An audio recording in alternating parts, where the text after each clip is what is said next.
This is the Harrell Ranch, a Texas Panhandle cattle ranch, built to last. 5 generations deep, our legacy speaks for itself. I've been thinking a lot recently about how far our country has drifted from its ranching roots. It used to be that everyone knew a farmer or a rancher, but now, with corporations swallowing up the land, that connection is slowly disappearing. Most folks don't know who raises their food anymore, and with that, we've lost something bigger. Our connection to the land, to the people who steward it. Unfortunately, this is not optional.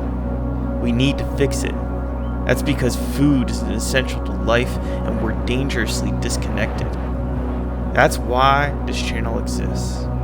I hope it's here to bring you back to the roots, to the land, to the food, to the animals that we care for. One of the most tragic things today is from the media, a lie that ranchers and farmers somehow destroy the land. This is completely untrue. These people for generations have poured their blood, sweat, and tears into taking care of it, to provide a living for them and their families based off of the animals in their lives. America, it's time for you to come back to your ranching roots. It's time for you to know where your food comes from. It's time for you to see these people at work. We are here as Tri-Tales, as the Harrell Ranch, as the Connor McCauley YouTube channel to bring you back to your roots.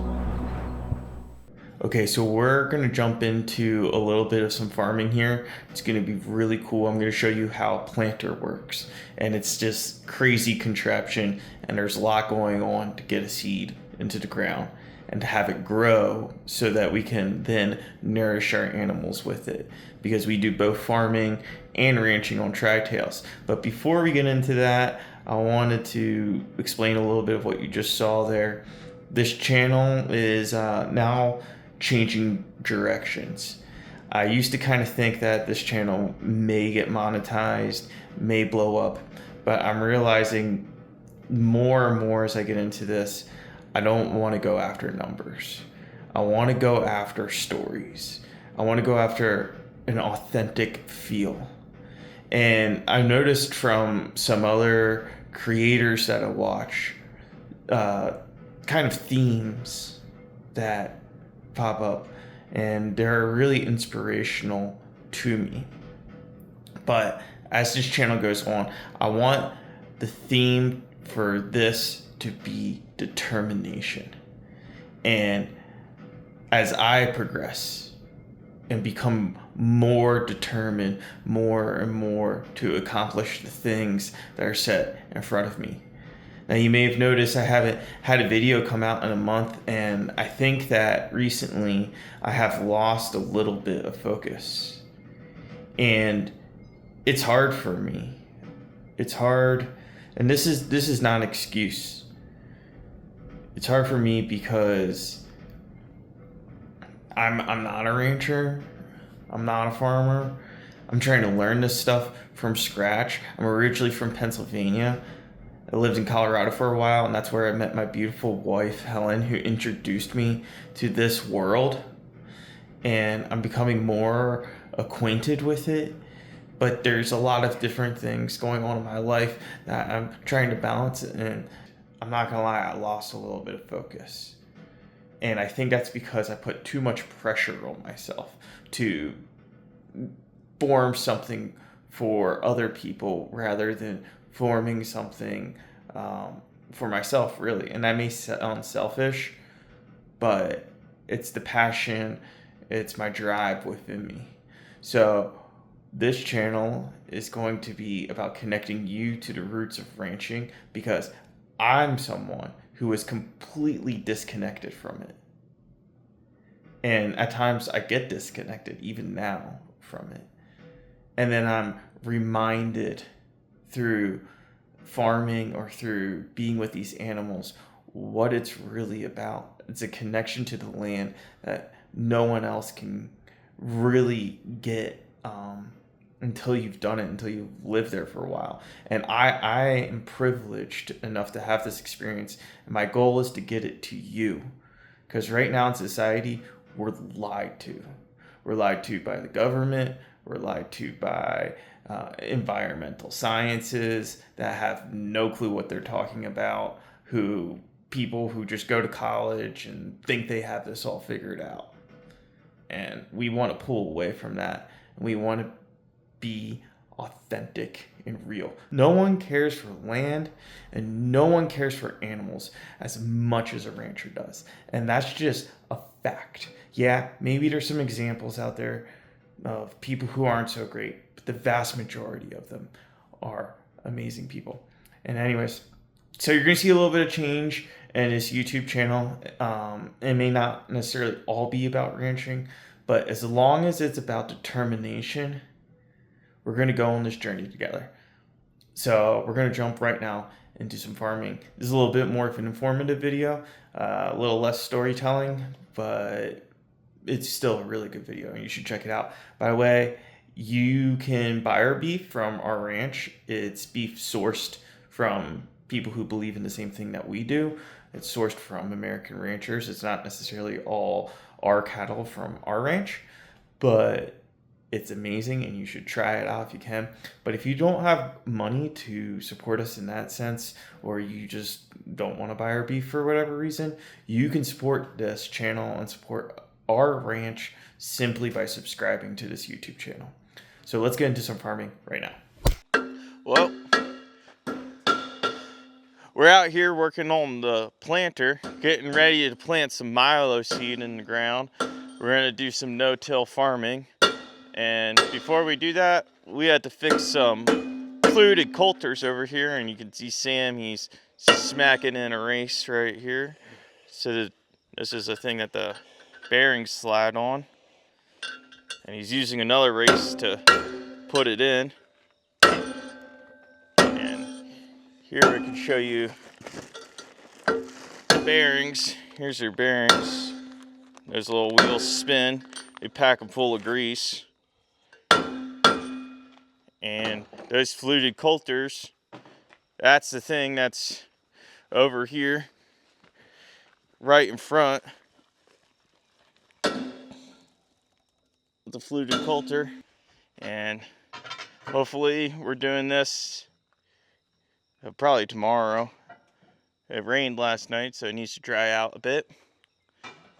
But yeah, we'll see how everything goes. All right, so we got a bunch of things fixed, and I wanted to go over kind of how this planter right here works on our tractor and how we get sorghum seed into the ground. So I was going to show you guys that. I can kind of go over a little bit of some of the parts that we fixed as well. So one thing that we got to talk about is how does the seed get into the ground? There's two things we got to talk about. We have to talk about the seedbed and how the seedbed is made, and then we have to talk about how the tractor gets the seed into the ground. So the first thing is the seedbed. That's where we're going to put the seed. Now, that's this assembly that you see down here. Ignore the upper part for a second. Let's focus on the lower part here. So this is your initial preparation for us to split open the seedbed. Okay, so you have these are trash whippers right here. This is going to move all your debris out of the way. It's going to help move kind of any straw or anything that or sticks or whatever. It's going to help move it. Then this fluted coulter right here, that is going to help initially prepare the seedbed. It's going to help kind of break the dirt apart, but it's not splitting the dirt open yet. That's what these do. And I forget what those are called, to be honest with you. I call them meat slicers. They're really sharp, and there's two of them on there. There's one on either side, and they kind of pinch together right there. And then on the other side, so I'll show you that. You can see where they're opened up. And that will actually open up the ground a little bit. And that's where our seed can come down into the ground. Now these are just gauge wheels right here, and I believe that they just kind of help push the soil into the correct spot. Make sure the soil doesn't get spread too far, and it kind of packs around it. And then back here, that's your packing wheel back there, and these are your discs that help push the soil back together, and then this packs it down, which is important to give us that perfect seed bed. So you kind of have your preparation, your separation, and then your closing of the seed bed. Now, where the seed comes out is in this part. So when it splits it open, it drops the seed down, and then it closes it back up. This tube right here, I don't know if you can see that. So that is not used for anything, but it kind of gives you an idea, because if we had the right bin on there for whatever that plants, that's where it would drop the seed out. You know, our seeds are actually right. Go down this shaft right there. So it's more right down between those discs. Now, the second part we have to talk about is how we get our seed to that shaft. Here's our Milo seed. These tiny little seeds right here. It goes to the bottom of this bin and it gets to this round thing. All the seeds pour down into this disc right here. We're gonna open this up, and you can see here that there's these individual little grooves right here. And then behind each one of these is the seed, right? And this whole thing spins. So what we can do is we can open this up, look in there, and you can see all these seeds right there, right? And they all have to make it over that brush into that. The brush kind of keeps some dirt and stuff from going down that chute, and you can see the inside. That's where those seeds sit. As it spins, it comes over to the chute and it drops it down there, that brush. Okay, so that's how that works. There's a couple other things that need to happen. I'm gonna push that to the side. That need to happen in order for this to work, right? One, it needs to spin, and two, you need something to pull that seed up into that groove right there. There's two processes that need to happen. So let's first talk about how that seed is pulled up into that groove. That is done with a vacuum. So this hose right here is your vacuum. That's what pressurizes this area in here and pulls that seed into that groove. And here, this black thing right here is our vacuum. And you can see it goes down into there.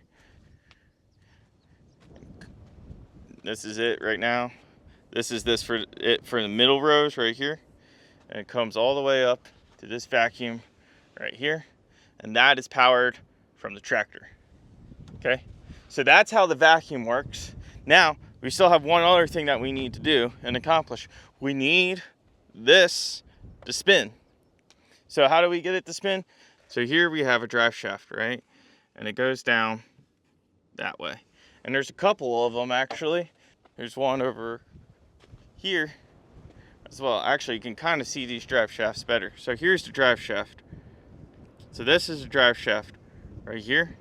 You can see there's one down there. These drive shafts are turned by these wheels right here. There's 4 of them. And you can kind of see all of these move when I turn it, right? That drive shaft spins all these chains. So there's a chain here. So this one's from the wheel. It goes to this chain, it spins this one, which does your rows up here. Now, you can see right here, there's a chain on the shaft. And that chain, let's go back over to our open one. That chain spins that gear right there. That is what turns that round mechanism and keeps that going. So the vacuum sucks up the seed, that chain spins this. device right here. It sucks up into that seedbed where we saw that process earlier. Now, we have one more thing. We have this. Helps us decide our population. The population is how many seeds per acre that we're planting. So that decides the spacing of the seeds. For this crop particularly, we want about 30 seeds per row per acre. And that's how we decide all of that.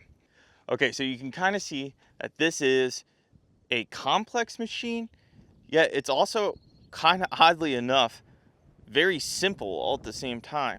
And that's kind of what blows my mind about farming equipment, is that it's not out here to fool you or anything. It just gets the job done.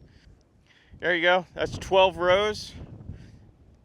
We can do, gosh, if you woke up at the break of dawn and went till dusk, I bet you could get close to 300, 350 acres done probably. That'd be a good, pretty long day.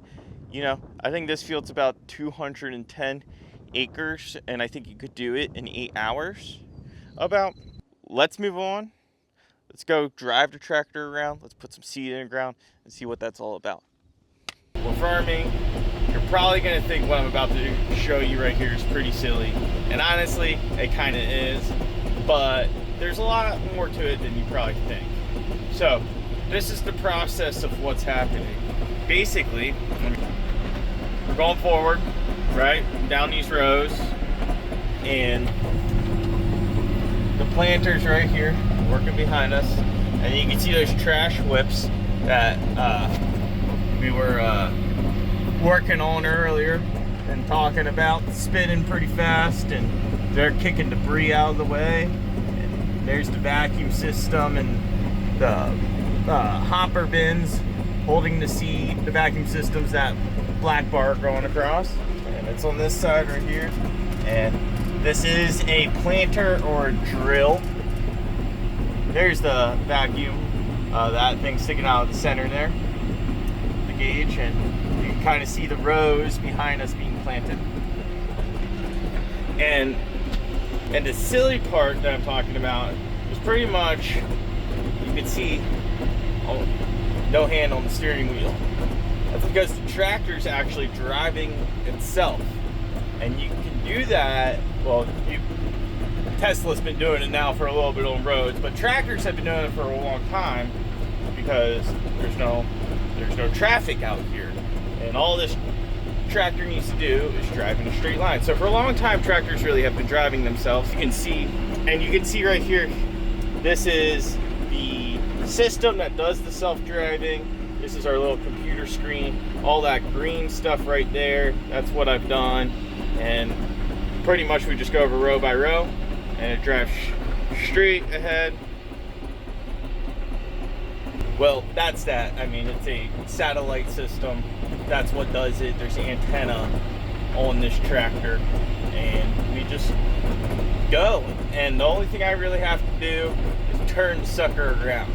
If only it turned itself around and stopped, especially stopped when something went wrong, maybe we wouldn't even need to be out here. But the reality of it is things break down all the time. Things clog up the planter. Really, I'm hopping out quite often to check seed, to smack dirt out of the planter with a hammer, fixing stuff. It's really, farming has become less farming and more mechanicking. They were always mechanics even back in the day, but now it's even a lot more about that than it really is about driving a tractor. There's a big difference between a driver and an operator. So a driver can kind of just do what I'm doing right now, but an operator knows what seed to plant, when to plant it, how much of it to plant, how to set up everything. That's important. So it is still work. We still are out here for a long time. It still takes a lot of work to set up these tractors. It still is long hours. And yeah, I think some people get the grass is greener on the other side syndrome when it comes to seeing people farm. But it's a process, it's work. Trust me, it's Sunday night right now, and I'd much rather be at home with my wife eating a hot meal, but you got to get it done. And it's going to rain this week, so we need to get this Milo seed in the ground. Anyways, I need to do a little bit of a better job documenting. It's hard. I'm doing everything. I'm doing the tri-tails. That's backwards because I'm on the front-facing camera. Tri-tails premium beef retail business. I'm doing the helping with the cattle. I'm helping with the farming. I'm doing YouTube, which takes a lot of time. And I'm also training for a half marathon right now as well, which I am considering adding that to the channel, even though it's a little bit off focus.